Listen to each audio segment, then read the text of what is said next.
Sarah Thompson sighed deeply as she gazed out the kitchen window.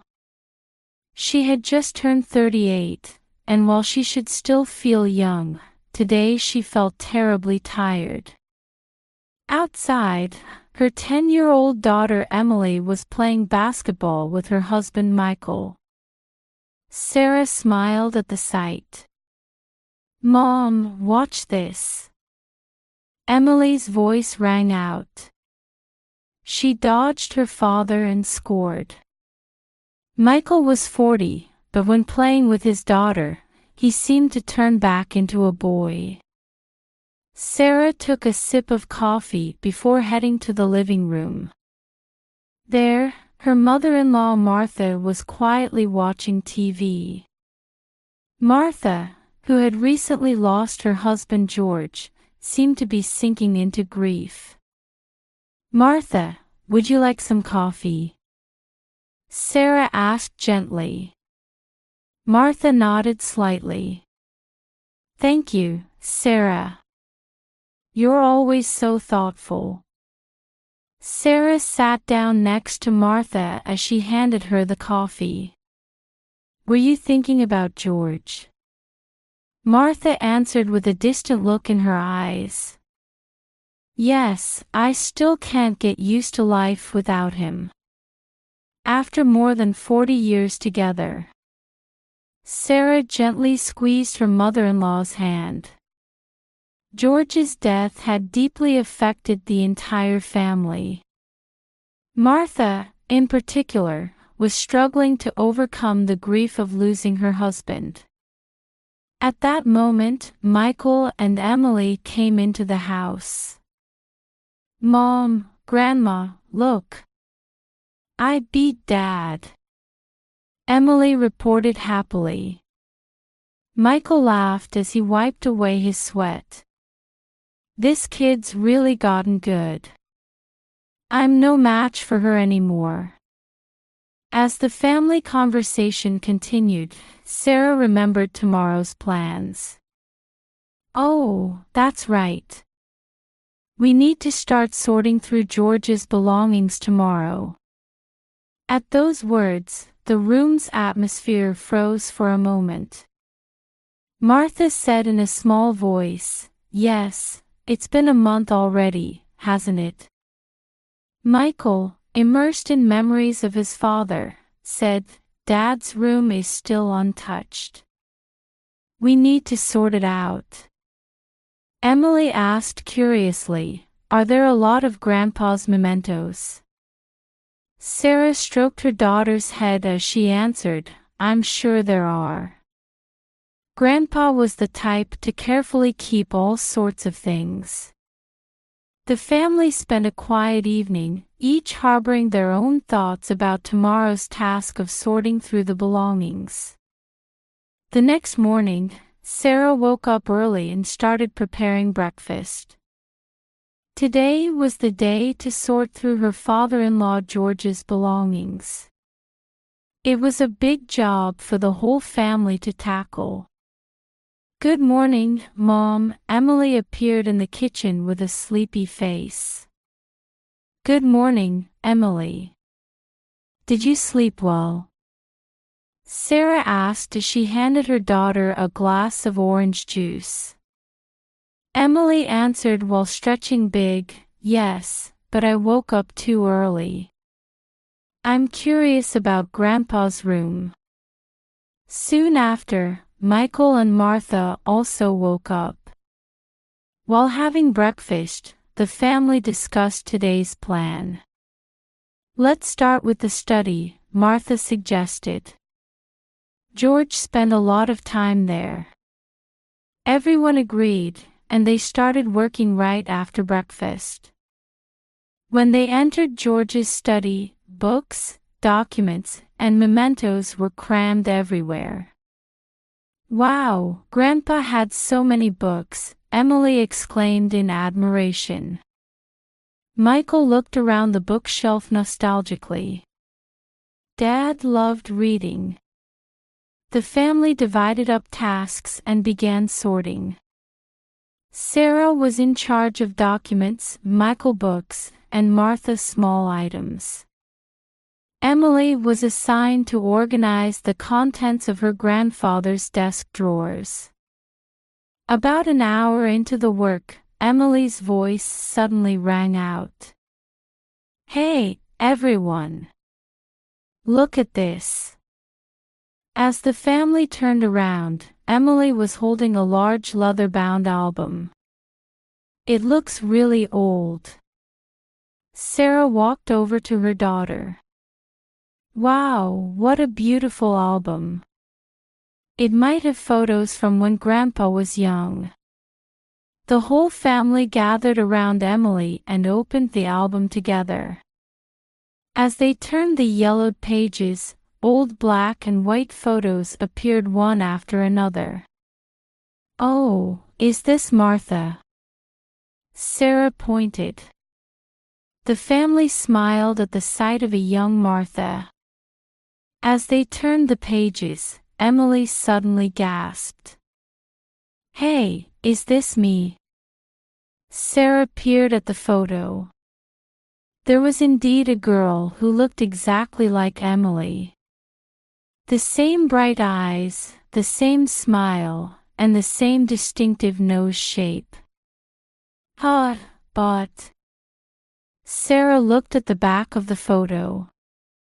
There was a date written there. 1973. This photo is from 50 years ago. As the whole family gasped in surprise, Sarah looked at her mother-in-law. Martha's face had turned pale, and her body was trembling slightly. "Martha, are you okay?" Sarah asked worriedly. Martha, not taking her eyes off the photo, said in a thin voice, "I can't believe it's here." The family was confused, looking at each other's faces. Martha's unusual reaction changed the atmosphere in the room.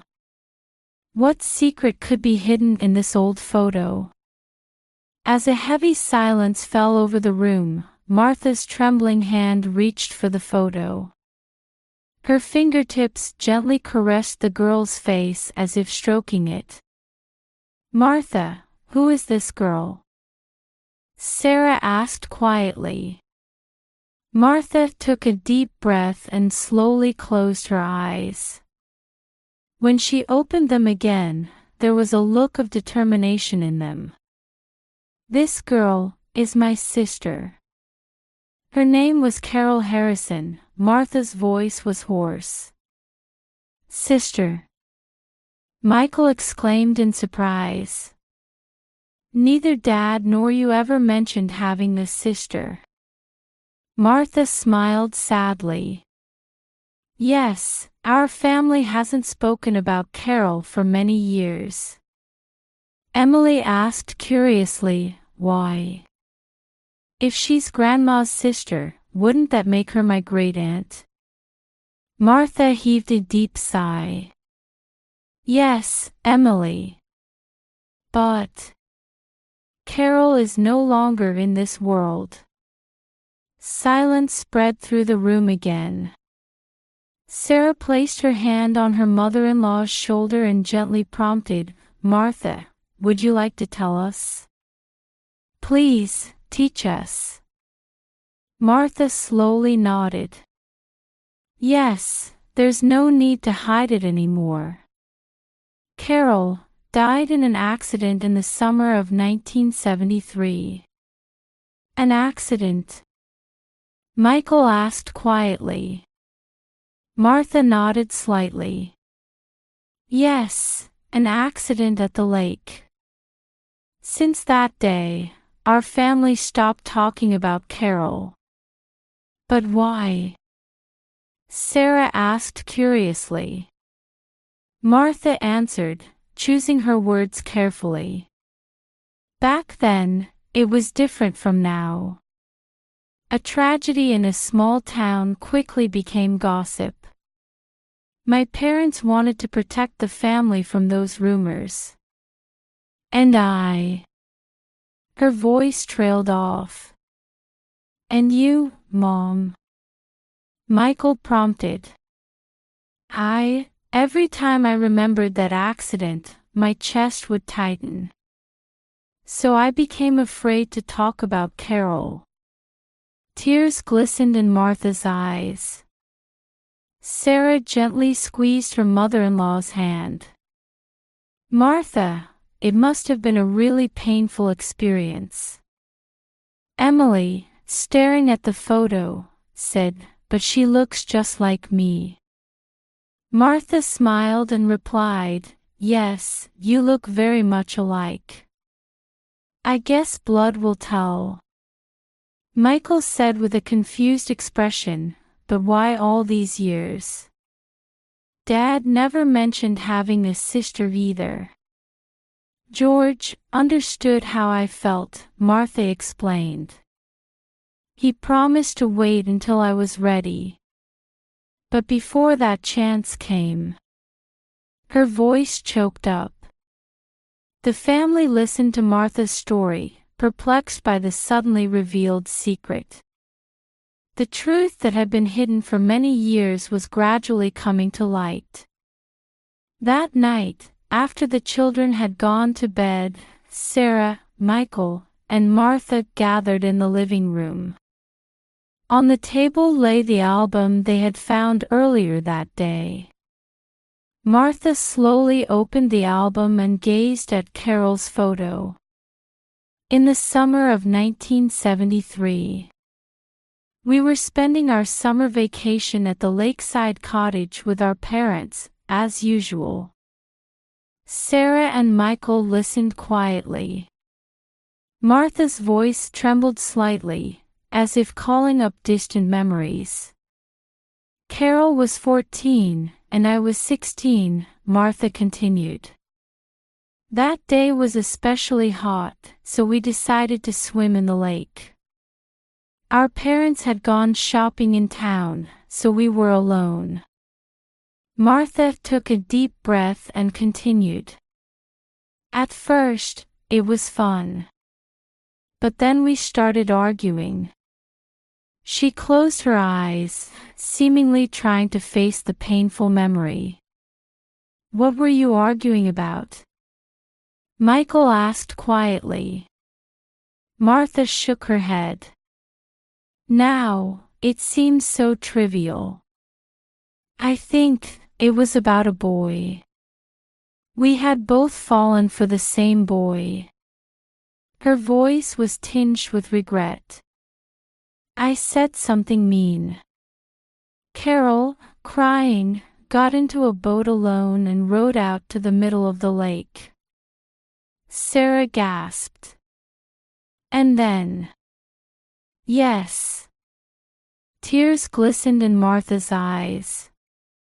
"Suddenly, a strong wind blew, and the boat capsized. I shouted desperately from the shore. But..." Her voice broke off. Michael gently squeezed his mother's hand. Martha continued in a shaky voice, "I couldn't swim. I couldn't save Carol. By the time I realized, it was too late." A heavy silence fell over the room. After a while, Sarah quietly asked, "What happened after that?" Martha heaved a deep sigh.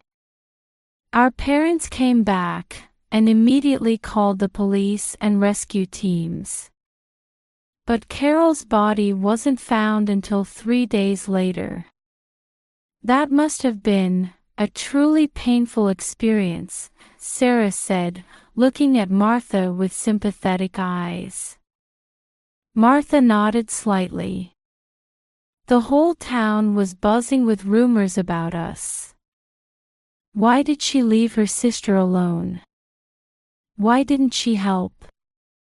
My parents never blamed me, but I couldn't forgive myself." "So that's why you stopped talking about Carol," Michael showed understanding. "Yes. My parents tried not to mention Carol to protect me. And I found it easier that way. Martha's voice was filled with deep regret. Sarah said thoughtfully, but by continuing to hide it, weren't you suffering even more? Martha smiled sadly. Yes. But being able to talk about it now, I feel a little lighter. Mom, thank you for sharing these painful memories, Michael said gently. Sarah understood how important this story had been for Martha. By revealing the secret she had been keeping for years, Martha seemed to be gradually lifting the weight from her heart. However, something still nagged at Sarah's mind. There seemed to be something unnatural about Martha's story. A few days after Martha's confession, various questions were swirling in Sarah's mind. While drinking her morning coffee, she made a decision. I'm going to investigate this further.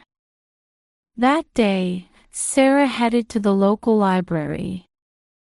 She wanted to check old newspaper articles and town records. Upon arriving at the library, she approached a kind-looking elderly librarian. Hello. I'd like to see records from the summer of 1973. The librarian asked with a slightly surprised look. That's quite a while ago. Any particular reason? Sarah answered, choosing her words carefully. I'm researching family history. The librarian nodded understandingly and guided Sarah to where the microfilms were kept. After hours of searching, Sarah found a local newspaper from August 1973. There was a small article. 14-year-old girl drowns in lake. Sarah's hand trembled. The article contained a brief explanation of Carol's accident. However, next to it was another article. Tragedy strikes prominent local family. This article focused more on the Harrison family's social status than on the details of the accident. Sarah frowned. Why such an article? As she dug deeper, Sarah discovered an interesting fact. After the accident, the Harrison family suddenly left town and disappeared for a while. As Sarah left the library, her head was full of questions. Why did the Harrison family leave town? And why was their social status so important?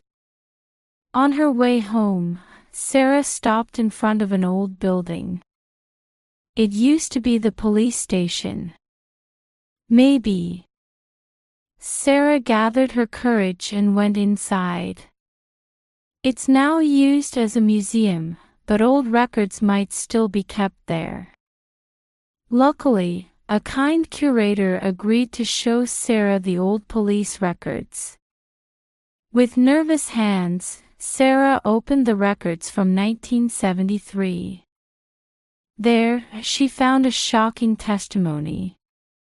According to an eyewitness account, Martha had pushed Carol off the boat.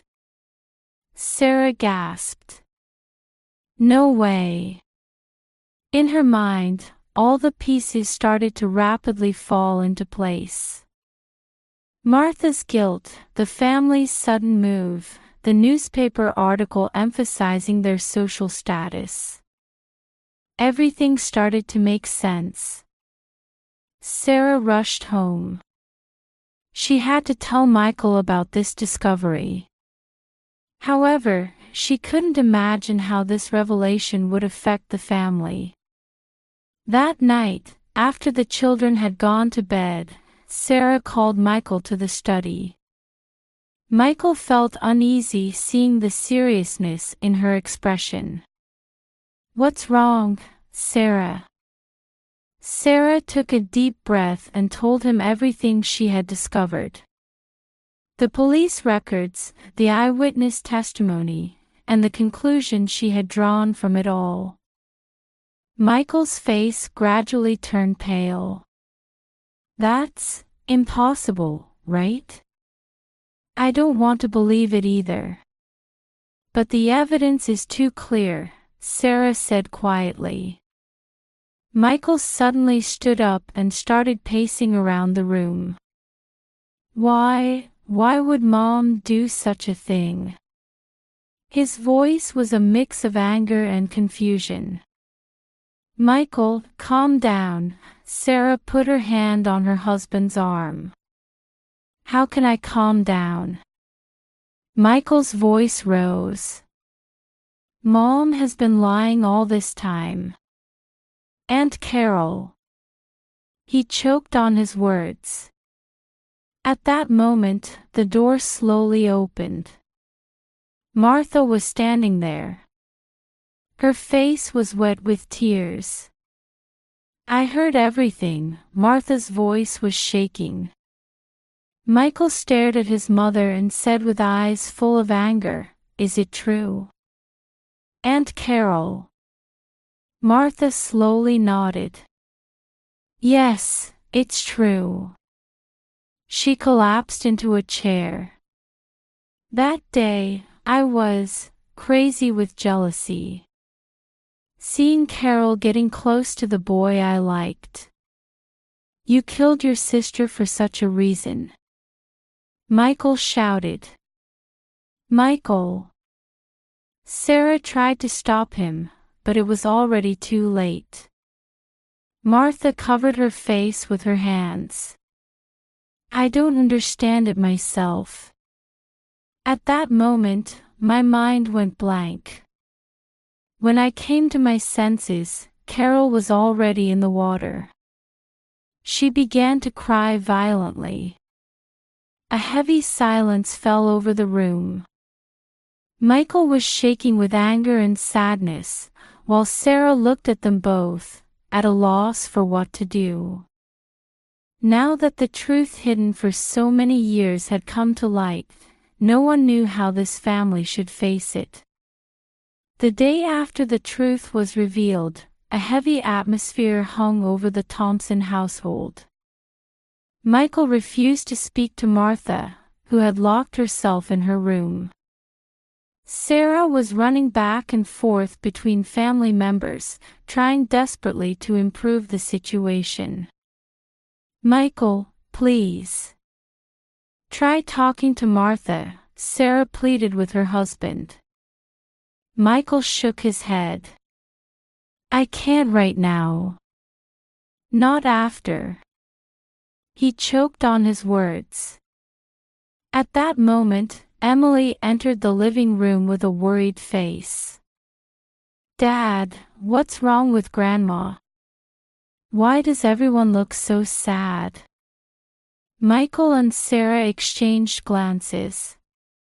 Both were at a loss for words, unsure how to explain to Emily. Emily, Grandma is feeling a bit under the weather, Sarah answered gently. Emily tilted her head. But Grandma was crying. I heard her when I passed by her room. Michael inhaled sharply. Emily's innocent observation pierced his heart. Emily, you see. Sarah started to explain, but Michael raised his hand to stop her. Wait, Michael took a deep breath and said. Emily, a long time ago, Grandma experienced something very sad. She's remembering that and feeling sad about it now. Emily listened with a serious expression. Then we should comfort Grandma. Michael and Sarah stared at Emily in surprise. Emily's right, Sarah said slowly. We need to support Martha as a family. Michael remained silent, deep in thought, but eventually nodded slightly. Yes. Sarah knocked on Martha's door. Martha, Emily wants to see you. After a while, the door slowly opened. Martha's eyes were swollen from crying, but she managed a small smile when she saw Emily. "Grandma, are you okay?" Emily hugged Martha. Martha hugged her granddaughter back. "Yes, Emily. I'm so glad you're here." Seeing this scene, Michael felt a tightness in his chest. He approached Martha and slowly extended his hand. "Mom." His voice was shaking. Martha took her son's hand, tears welling up. "Michael. I'm so sorry." Sarah felt a glimmer of hope as she watched the family come together. There was still a long road ahead, but she was certain they could move forward, one step at a time. Over the next few weeks, the Thompson family gradually walked through a healing process. Martha began seeing a psychologist, making efforts to face the guilt she had carried for years. Michael, too, though it took time, started to engage in dialogue with his mother more and more. One day after dinner, Emily suddenly asked, "Can you tell me more about Great Aunt Carol?" For a moment, the atmosphere in the room froze, but Martha slowly smiled. "Well, Carol loved music. She was always humming a tune." Emily's question became a catalyst for the family to start sharing memories of Carol. Martha talked about the fun times she had with Carol, sometimes shedding tears, but trying to accept her sister's existence positively. "Mom, I'm glad to hear about Aunt Carol," Michael said to Martha one day. "Learning about her has helped me understand you better too." Martha teared up at her son's words. "Thank you, Michael. I'm truly grateful that you've all accepted me." As Sarah watched the family's transformation, she also noticed Emily's growth. Through Carol's existence, Emily was learning about the complexity of family history and, at the same time, beginning to understand the importance of forgiveness. "Mom, people can make mistakes, but it's important to acknowledge them and apologize, right?" Emily said to Sarah one day. Sarah hugged her daughter. "That's right, Emily. And don't forget the importance of forgiveness too." At the end of summer, the Thompson family visited Carol's grave. Martha laid a bouquet on the gravestone and spoke quietly. "Carol, I'm sorry for hiding you for so long. I'll never deny your existence again." Michael placed his hand on his mother's shoulder, and Emily held Martha's hand. Seeing this scene, Sarah felt that the family bond had grown stronger through the ordeal. On the way back, Emily looked up at the sky and said, "Do you think Great Aunt Carol is watching over us?" "I'm sure she is," Martha answered gently. "And we'll keep Carol in our hearts too." The Thompson family had overcome the sorrows of the past and were bound together by new ties. They learned to accept their family history, learn from it, and become a stronger, more compassionate family.